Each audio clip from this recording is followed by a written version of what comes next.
So this was my first Purple Cube Breakfast Club, and I thought it was really, really important and particularly pertinent at this point in the economic cycle for all businesses where people are at your front line, whether that be hospitality businesses or retail businesses or service businesses. There's a huge amount of opportunity to grow, an opportunity to, for example, to acquire other businesses, to grow internationally. The only way you can grow is with your people behind you. I have attended many of the Purple Cubed breakfast events. Last year's about engagement and today's about change. I always find them really beneficial in my career in HR because I'm able to hear about what other companies are doing and be able to learn from them about their experiences. This was the first time I attended the Breakfast Club. Really interesting to hear lots of discussion around change management and people, which is something that we're every day looking at within our own business. Really interesting to understand both from a business perspective and from a consultancy perspective how people are handling this.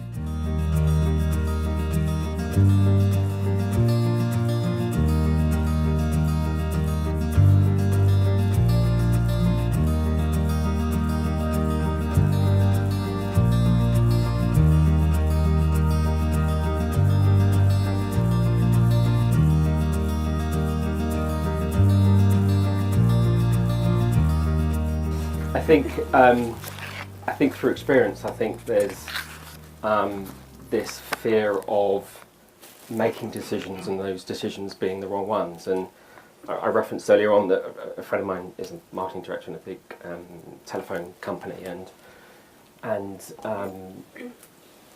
the fear of making the wrong decision could be the end of their career. And I think using that mentality in a business that's continually changing in like the hospitality industry, and our business has had to go through an enormous amount of change in the 9 months, otherwise I don't think the business would still be here today. I guess in financial terms we've gone from a double-digit declining business to a positive growth business in 9 months.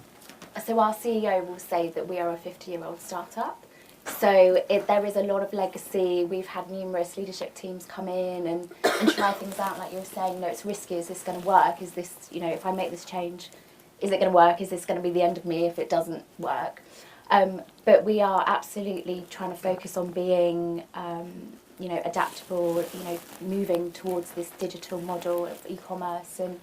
But yeah, the startup feel is being sort of, ingrained into us, and this is the way forward. This is how we need to operate. There are two messages going on at the same time. I think your organisations sound like they're at the end of the continuum that's winning. The people I work with, beyond being 50-year-old, they're often 100, 150-year-old, sometimes 200 years old, and the people in them are getting two conflicting messages. They're getting a message saying, go out there and change the world, transform everything, make it all different, we have to be really challenging and innovative. And that's the explicit message. And then there's an implicit message, which I think connects with much of what you said, which is, oh, by the way, do that without taking any risk. And of course, when you're faced with that kind of double bind, you generally tend to default to taking less risk.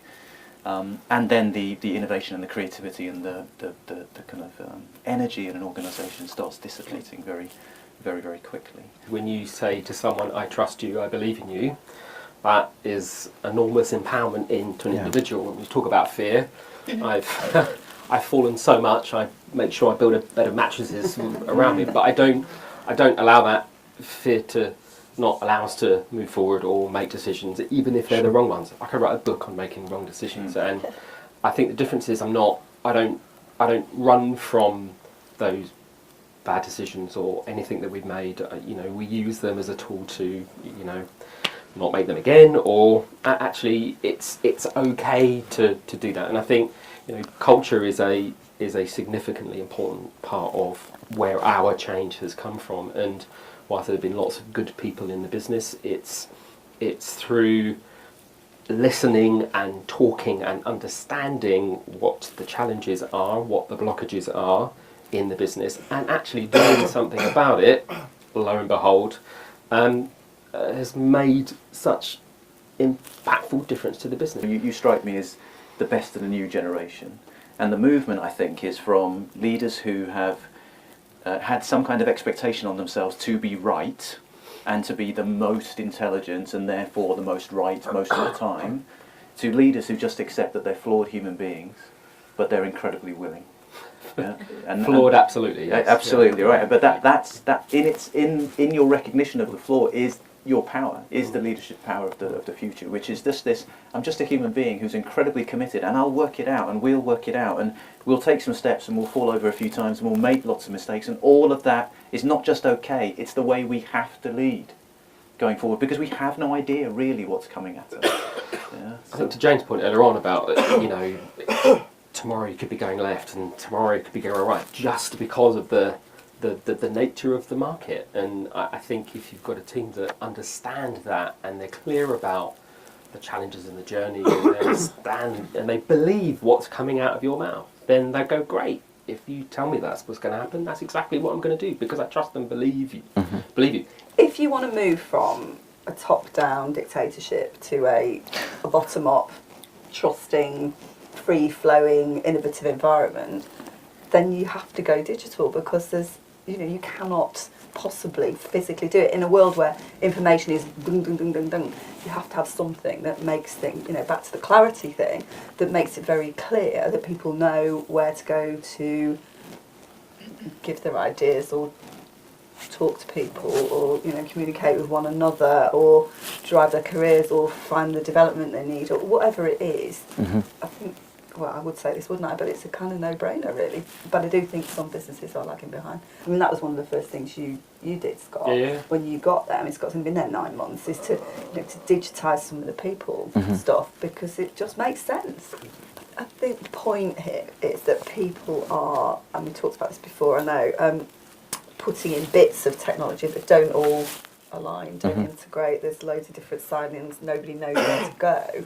So that's the bit, it's about bringing it all together and bringing the innovative tools, if you like, into one place, so that people know they can just go to one place and find whatever they need, or talk to whoever they want to, or do whatever they need to do. And you know, we see businesses all the time where they've got this one there and this one there, and it's all cool and great and tick the box, but hardly anybody uses it, because they just don't have time to decide where they need to go. They just want to get on their phone and go, oh yeah, I can do that now. The key takeaway from today's panel event is really where I work in a business where there is a lot of change, the clarity of communicating to the teams and the people that work within the business about what that change looks like, and this sort of description of the organised chaos type of environment, and actually how you can make that clearer. My key takeout was really that everyone has the same challenges. You know, whatever the industry, it's all about people. What was particularly resonating with me was the discussion around the middle management piece, where there's been a lot of focus on the top management, a lot of focus on the teams that are operational, but you know, the focus around that middle management layer I think is really important. And how do we work on that with the middle management layer to bring people closer to the executive teams, but also closer to the operational teams, I think remains a lot of our key challenges. So having an engaged workforce, having clear messaging from the top, having all the messages we heard today, and not just from the panel, but also from the people attending today, that showed that these were the things that their businesses were facing. If I were to give you one thing, one key takeout from today, it would be I would have a better spring in my step for the rest of the day and a bit more energy around change in my own organisation.